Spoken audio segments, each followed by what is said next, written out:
A paz de Cristo para todos, sejam muito bem-vindos a mais uma pré-aula da Escola Dominical. É um prazer recebê-los aqui para a quarta lição da EBD do quarto trimestre de 2023. Sou o presbítero Denis Pereira, atuo há mais de 25 anos com a EBD e com liderança de juventude na igreja, e é um prazer semanalmente recebê-los aqui para juntos prepararmos a lição da semana. Se não está inscrito no canal ainda, inscreva-se e ative as notificações, dá like no vídeo e deixe aí o seu comentário, que é muito importante para nós. Também quero pedir a você que dê uma olhada aqui na descrição desse vídeo, porque tem todas as minhas redes sociais. Tem aqui um link para grupos de professores no WhatsApp. Temos 6 grupos de professores no WhatsApp, professores de todo o Brasil e do exterior. Você encontra aqui na descrição o meu número de WhatsApp também. Será um prazer atender a sua igreja. Viajamos ministrando a palavra de Deus, congressos, eventos, acampamentos, cultos, enfim. Ministramos a palavra de Deus. Também ministramos palestras para casais e para pais e filhos, e treinamento de líderes e treinamento para professores da escola dominical. Tudo isso e muito mais, acesse o link do meu WhatsApp aqui na descrição desse vídeo, será um prazer atendê-los. Outro sim, pegue sua Bíblia, revista, papel, bloco de notas e vamos preparar mais esta aula da escola dominical. Enquanto você se prepara, eu quero te lembrar do treinamento Transforme Suas Aulas, um treinamento que lhe ajudará no conforto de sua casa, para você assistir quantas vezes você quiser, a melhorar as suas aulas, a ampliar o teu ministério como professor da escola dominical.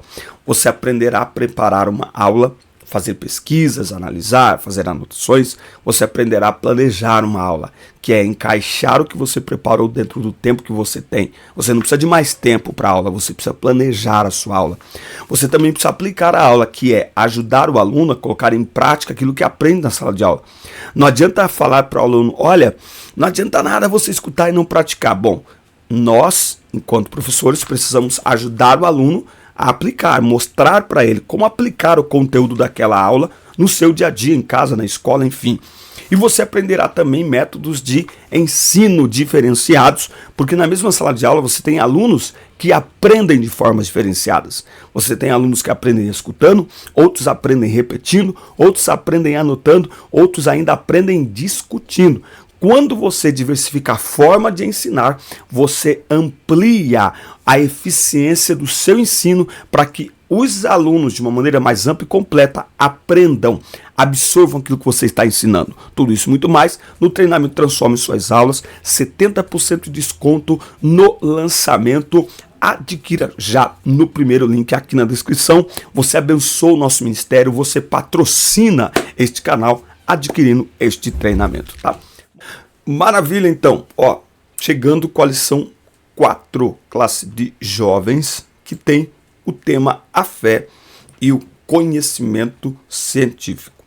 Pela fé entendemos que os mundos, pela palavra de Deus, foram criados, de maneira que aquilo que se vê não foi feito do que é aparente, Hebreus 11:3. A fé cristã não é contrária ao saber, ao avanço científico. Entretanto, não podemos aceitar nenhuma teoria ou conceito que tenha a finalidade de desacreditar a existência de Deus. O texto bíblico em classe está em Isaías 44, do 24 ao 25, Romanos 11, do 33 ao 35. É comum ouvir entre os crentes que o avanço da ciência pode causar danos à fé cristã e que não há espaço para a ciência dentro das Escrituras Sagradas. Entretanto, veremos nesta lição que a ciência e fé não são inimigas. A igreja do Senhor, desde o seu nascedouro, jamais foi contrária ao avanço científico, ao conhecimento e ao saber, tá? Por exemplo, o próprio advento aí da criação do prelo, né? da primeira impressora pelo alemão Gutenberg. A partir de então, várias Bíblias e vários livros foram impressos, né? Então foi necessário a ciência, foi necessário o avanço, o crescimento aí da tecnologia para muitas coisas que temos na nossa vida hoje, não é? Foi necessário isso. Eu me lembro que aqui em Campinas num período, durante alguns anos, vinha para cá, nós tivemos o prazer de receber aqui, convidado pela Igreja Central, um cientista, nível NASA, sabe, um brasileiro. Eu lembro que ele era de Rio Grande do Norte, e ele mostrava coisas que a ciência descobriu e que já estão na Bíblia. Né? Então ele falava, por exemplo, sobre a Terra ser uma esfera, e aí ele mostrava na Bíblia, olha, a ciência descobriu isso em tal ano e a Bíblia já dizia isso. Né? Então, ciência e fé podem caminhar juntos, até porque a nossa fé não é uma utopia. A nossa fé, o nosso crer é racional, não é? Nós temos elementos, precisamos de fé para crer, exatamente, mas na realidade tudo é movido pela fé. Eu falei na outra aula, né? Até o ateu, ele precisa ter algum tipo de fé para crer que Deus não existe. Isso é fé.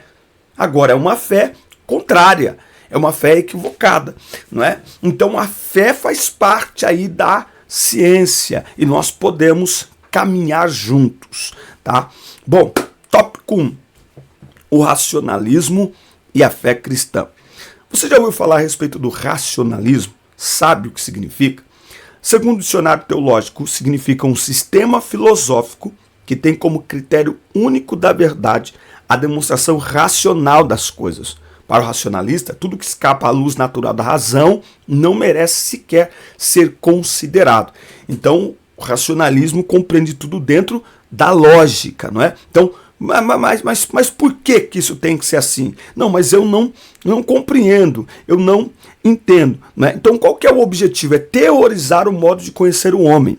Só que essas teorias só produzem dúvidas influenciadas pelos filósofos que acreditavam que tudo na mente humana não passava de sonhos e ilusões. Tá? Então tem aí aquela frase que resume bem o conceito filosófico, que é penso, logo existe. Penso, logo existo. Né? Então, para os racionalistas, não há nada que mereça ser acreditado se não houver ali uma explicação lógica, factual, se não puder ser levado para o laboratório e ser experimentado. Né? Agora, de acordo com os filósofos racionalistas, tudo é questionável e toda investigação científica se inicia com uma dúvida. A imprecisão na pesquisa científica não é algo ruim, mas salutar, porque impulsiona os cientistas a estudarem para obterem uma resposta. Contudo, se tratando das escrituras sagradas e das questões relacionadas ao cristianismo, não podemos ter dúvidas, não é? Por quê? Porque aquele que duvida é semelhante à onda do mar, que é levada pelo vento e lançada de uma para outra parte, tá? Então, nós precisamos, inclusive falando aqui para uma classe de jovens, ter muito cuidado. Por quê? Porque muito conhecimento está sendo produzido para gerar dúvida. Para gerar dúvida, não é? Então, muitas pessoas, inclusive, estão vindo estudar a Bíblia, muitos jovens. Rede social está cheia de perfis de jovens aí, pegando a Bíblia e desacreditando a Bíblia. Por quê? Porque estão lendo a Bíblia, estão estudando a Bíblia com uma mente carnal. Olha o que a Bíblia diz no versículo 14 de 1 Coríntios 2. O homem natural não compreende as coisas do Espírito de Deus, porque lhe parecem loucura, e não pode entendê-las, porque elas se discernem espiritualmente. Então, é preciso ter muito cuidado, porque muita coisa tem sido questionada, e questionada de uma maneira a produzir cada vez mais dúvidas, não a adquirir conhecimento, certo? Aprender e produzir conhecimento. Eu até faço aí um parênteses. Por que Daniel vai para a Babilônia e não se contamina? Porque quando a Bíblia diz que Daniel decidiu não se contaminar, nós atribuímos muito isso à questão da santidade e nós atribuímos à questão de comportamento. Mas mais do que tudo para mim, esse não se contaminar, Daniel decidiu que sua fé não seria contaminada, que a sua fé permaneceria intacta, que Babilônia poderia mudar a sua roupa, mudar o corte de cabelo, mudar até o seu nome, mas não mudaria aquilo que ele cria. ok? Daniel chegou lá convicto do Deus que ele servia, não é? Então, para quem decidiu não se contaminar, nenhuma Babilônia inteira é capaz de corromper, tá certo? Bom, Deus criou o ser humano e fez dele um ser pensante, criativo e racional. Foi o Senhor quem concedeu a Adão capacidade cognitiva para aprender a produzir conhecimento. Ah, tem uma coisa aqui que eu lembrei. Eu particularmente não cito filósofos nenhum em minhas pregações e nem aqui nas aulas. Nem aqui nas aulas. Se quiser falar, ele é muito raso porque eu não cito filósofos, fiquem à vontade. Se depender de você me escutar citar, eu nem leio. Eu nem leio. Eu tenho visto muita gente que conhece pouco de Bíblia, mas muito de filosofia. Conheço muita gente. E tenho, lamentavelmente, visto muitos se perderem. Porque começa a estudar e começa a estudar essas frases, tal. E aí coloca-se a Bíblia num lugar menor do que o lugar que ela tem. Então eu não leio filósofos, não cito filósofos. Hoje é muito fácil citar, né? Só você colocar aqui frase de efeito de fulano, aparece. Gandhi, Platão, Aristóteles e qualquer outro, né? E acho um perigo. Por exemplo, quando eu vejo pregadores pregando para jovens e citando filósofos filósofos muitas vezes ateus, racionalistas, né? Não é só uma questão de, não é cristão e é contrário a Deus, é a filosofia dele e a vida dele, enfim, não é cristão, né? Mas você entendeu? Então é um perigo, tá? Mas para rechear ali a pregação, porque Gandhi disse, isso não me interessa o que Gandhi disse, tá? Bom, mas o fato é que nós somos criados com essa capacidade de raciocinar, não é? Achar que quando o ser humano diz, eu não tenho capacidade de nada, o ser humano está diminuindo o poder da criação. Nós somos criados à imagem e semelhança de Deus. Então nós somos criados com inteligência, não é? Achar que só o cristão tem inteligência, pelo amor de Deus, tá? Então não, tá? Adão e todos nós que descendemos temos a capacidade cognitiva e criativa para trabalhar, para observar as coisas, para criar, para construir, para edificar, não é? As escrituras sagradas também mostram o exemplo de Salomão. Quem fez dele o homem mais inteligente de todos os tempos? O Todo-Poderoso.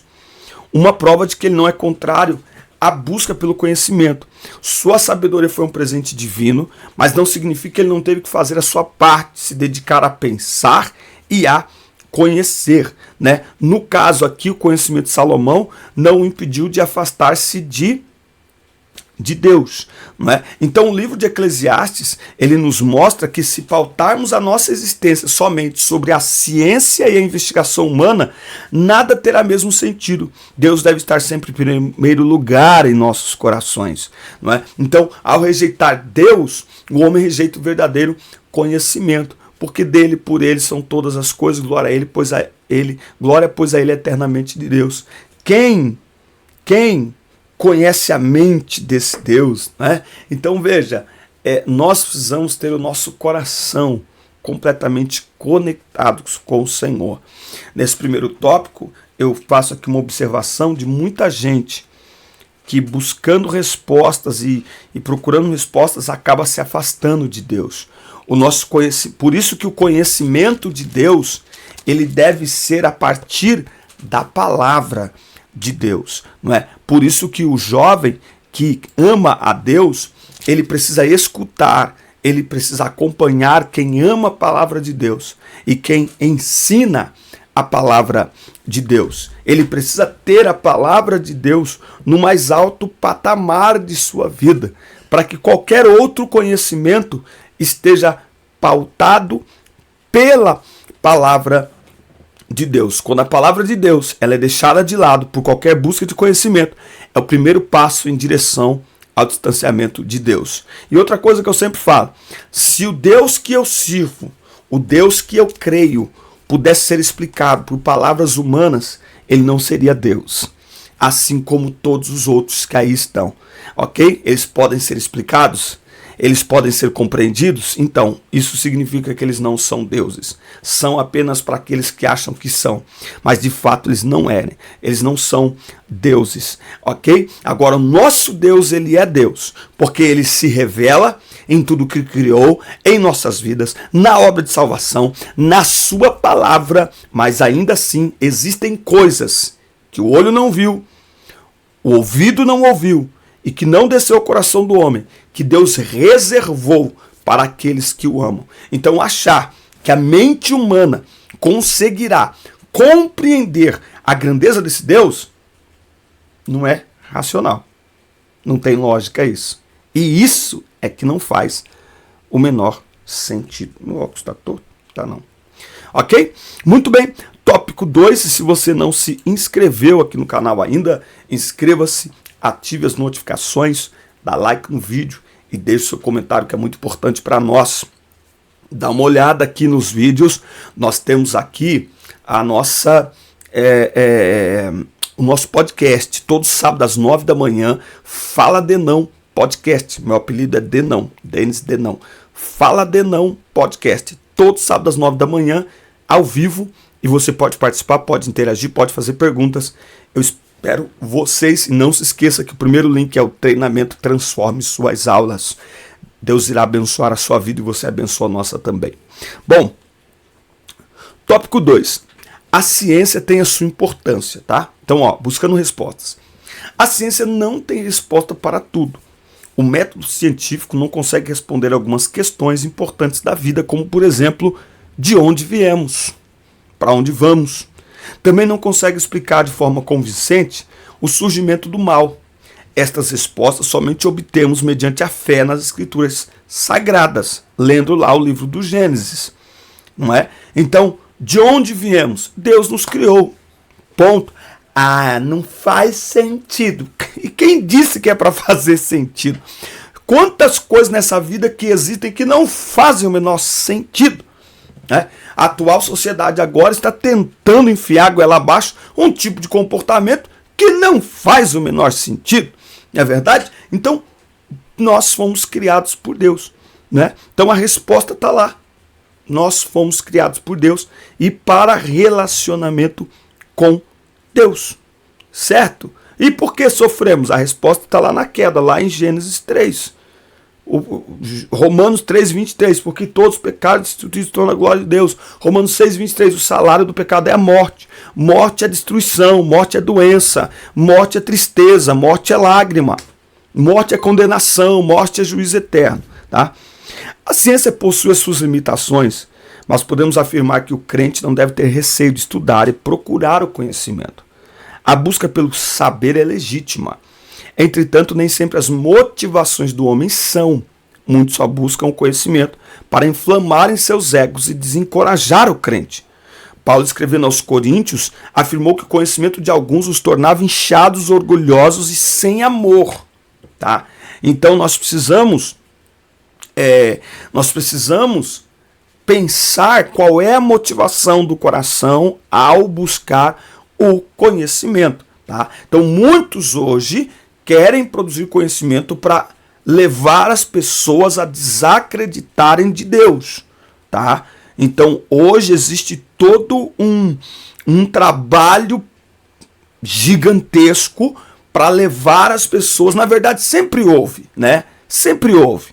Se a igreja precisa pregar o evangelho para levar as pessoas a crerem em Deus, é porque existe um trabalho para que as pessoas não creiam em Deus. Né? Agora, hoje, esse trabalho ele é muito mais visual, ele aparece mais, ele se revela mais, não é? Então, existe aí. Então, nós temos que tomar muito cuidado. Qual é a motivação do conhecimento que está sendo transmitido? Qual é a motivação do conhecimento que está sendo buscado? Não é? Então, é adquirir este conhecimento para o próprio saber, para um crescimento intelectual.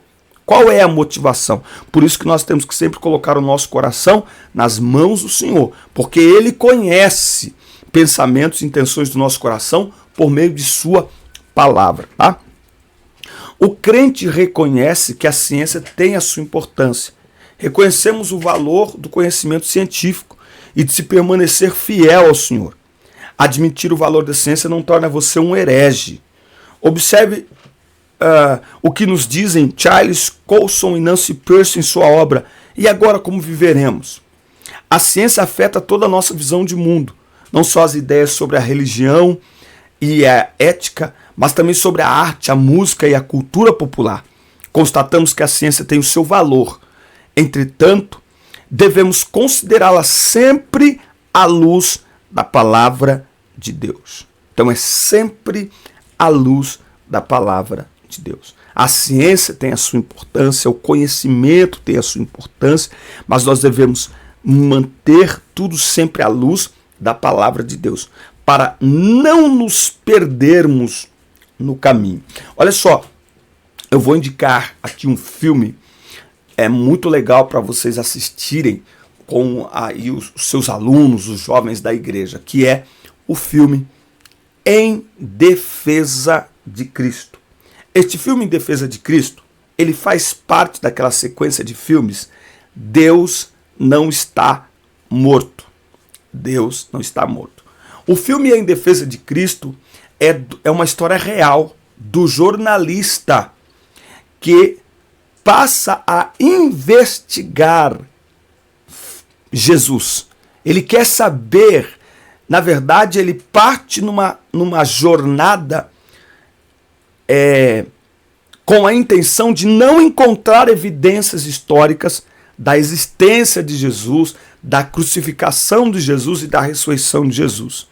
E quanto mais ele avança nessa pesquisa, mais elementos surgem confirmando historicamente, como dentro de elementos que são usados para confirmar qualquer história. Então, para confirmar a história de Jesus, a vida, obra, morte e ressurreição de Jesus, é usado os mesmos métodos que são utilizados para confirmar qualquer outra história. Qualquer outra história. Não são usados métodos diferentes.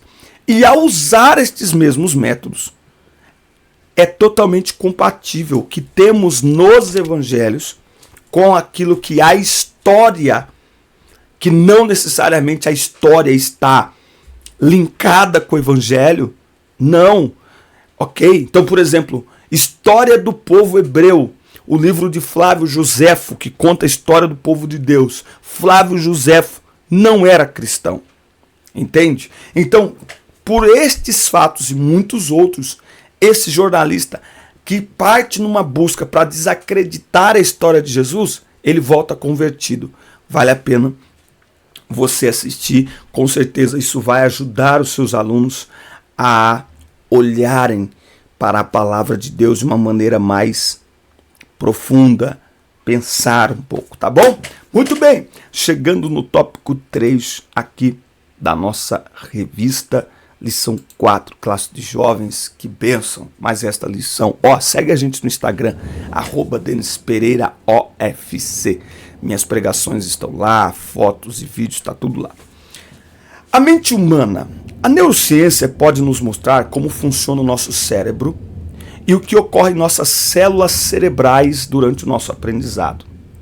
No entanto, não pode impedir que o ser humano tenha pensamentos perversos e nem que esteja imune a doenças mentais. Também não é capaz de transformar o indivíduo, sua alma, o seu espírito, sua mente e seu caráter. Somente o Espírito Santo pode nos conceder a experiência do novo nascimento. Tá? Então, somente pela ação do Espírito Santo, a mente do ser humano pode ser mudada, pode ser transformada.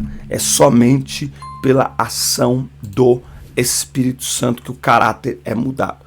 Muitos crentes advogam a ideia de que o cristianismo e a ciência são rivais. No entanto, ao longo dos últimos anos, pesquisadores têm mostrado que a ciência moderna deve muito ao cristianismo. A investigação científica só encontrou solo fértil depois que a fé num criador pessoal, racional, impregnou a cultura. Isso se deu a partir da Idade Média. É claro que a ciência não vai tecer elogios e agradecimentos à fé cristã, ao cristianismo, Até porque boa parte dos que aí estão são contrários à fé cristã, não é verdade? Mas contra fatos não há argumentos. Agora, por que jovens crentes fiéis ao Senhor, criados em lares evangélicos, abandonam a fé ao ingressarem na faculdade? Essa é uma pergunta forte. Por que jovens crentes fiéis ao Senhor, criados em lares evangélicos, abandonam a fé ao ingressarem na faculdade? Essa tem sido feita ao longo dos anos. Esta pergunta tem sido feita ao longo dos anos por pais, pastores e líderes de jovens. A resposta não é tão simples como pode parecer, mas vejamos o que a escritora Nancy Pearcey, na sua obra Verdade Absoluta, tem a nos dizer a respeito. Segundo ela, em grande parte, os jovens abandonam a fé porque eles não foram ensinados a desenvolverem uma cosmovisão bíblica. Será? Nancy diz mais, relatando que em uma escola cristã americana, um professor de teologia desenhou de um lado do quadro um coração e do outro um cérebro. Depois ele se virou para os alunos e disse: o coração é o que usamos para a religião, ao passo que fazemos uso do cérebro para a ciência. Como cristãos nós podemos concordar com essa ideia? Esse professor está certo? Não. A religião não pode ser vista somente com o coração, pois a nossa fé não é cega.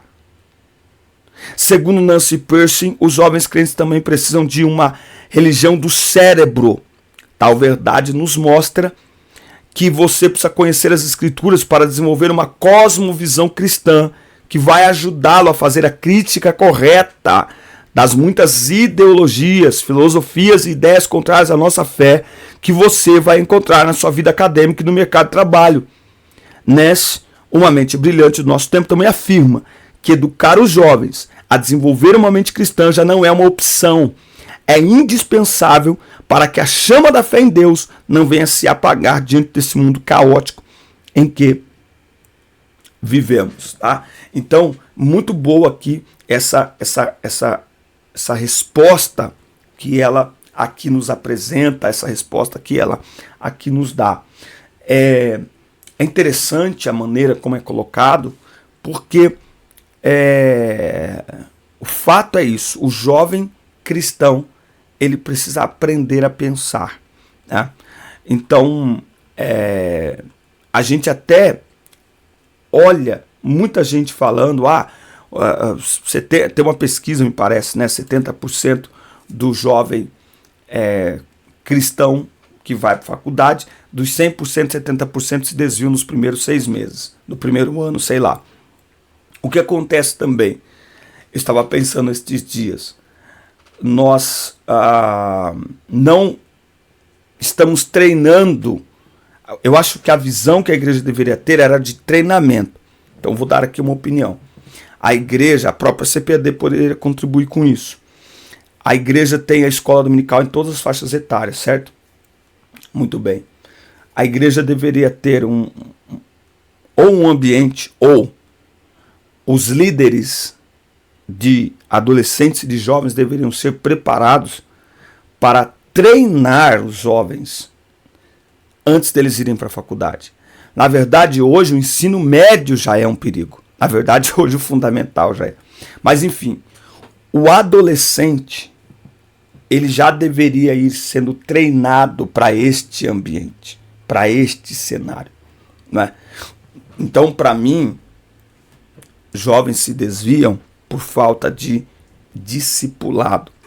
Na estrutura da igreja, nós temos uma ausência de discipulado. O discipulado é apenas 3 meses ou 6 meses da escola dominical e depois acabou. Depois a preocupação é: vamos nos reunir aqui, vamos ensaiar um louvor e vamos cantar à noite. Esse jovem não é acompanhado durante a semana. A liturgia da igreja que temos hoje é de 100 anos atrás. Os trabalhos, né, a liderança de jovens, de adolescentes, está liderando o jovem e adolescente de hoje, como eu liderava há 20 anos atrás. Então não é compatível. Né? Então nós precisamos de discipulado. 2 coisas falta hoje. Discipulado é caminhar junto, é caminhar ao lado. é estar presente durante a semana. Sabe, pequenos grupos, tá? Primeira coisa. Segunda coisa é colocar o jovem na rua. Toda igreja que coloca os jovens na rua para evangelizar, ela é uma igreja diferente. Igrejas que não evangelizam, igrejas que não colocam os jovens no campo de batalha para ganhar almas para Jesus, são igrejas enfermas, doentes, né? Então o jovem se fortalece, o jovem cresce, o jovem amadurece espiritualmente, no campo de batalha, não é guardado dentro da igreja, é lá no meio, é lá fora. E uma última coisa é que nós muitas vezes temos medo de treinar o jovem para o ambiente que ele vai. Então nós treinamos ele para ele não ir, né? Então a gente fala muito mais assim, esse lugar não é para você, só que nós somos chamados para ser sal da terra e luz do mundo, isso é no meio. Então a gente precisa rever a forma como nós estamos instruindo, ensinando, porque ela não tem se revelado eficiente. E para fechar a conta e passar a régua, o maior campo missionário que existe hoje está diante dos nossos olhos. São as escolas e são os campos de universidades. É o maior campo missionário. Nós precisamos treinar os nossos jovens de hoje para se manterem fiéis e precisamos treiná-los para entrar nestes ambientes dominados por ideologias, por filosofias e dominados pelo ateísmo, para que eles entrem lá para resgatar almas para Jesus, muitas delas, como nós estamos tratando aqui, que já tiveram encontro com Jesus, mas abandonaram a fé. Precisamos ir atrás daqueles que abandonaram a fé. Amém, meus amigos? Forte abraço, mais uma aula abençoada. Deus abençoe sua vida. Assista, curta, compartilhem, inscrevam-se no canal e até o nosso próximo encontro. Que Deus abençoe vocês.